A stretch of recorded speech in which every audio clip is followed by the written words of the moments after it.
un'istituzione del Consiglio d'Europa che si riunisce a Venezia, alla Scuola Grande San Giovanni Evangelista, con il sostegno della Regione Veneto.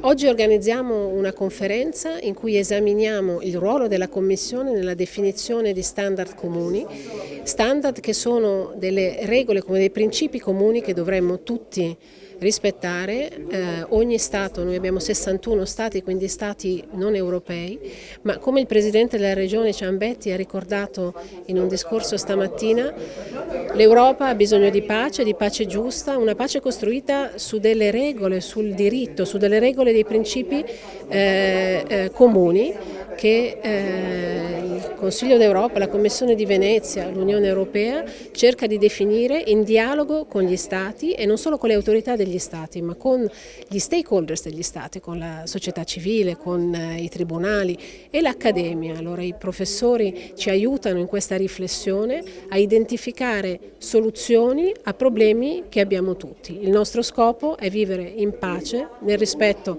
della democrazia, dello Stato di diritto e dei diritti umani.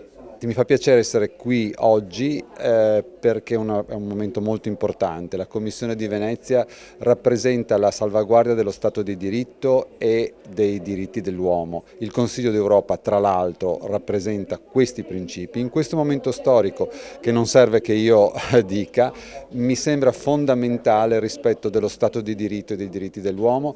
Vediamo purtroppo delle situazioni, come ha detto anche il Presidente Ciambetti, che ci rammaricano e che ci preoccupano, e credo che la salvaguardia del diritto in questo momento sia la cosa più importante. Non bisogna venir meno a questo, perché quando si viene meno alla salvaguardia del diritto si vengono meno a moltissime altre cose.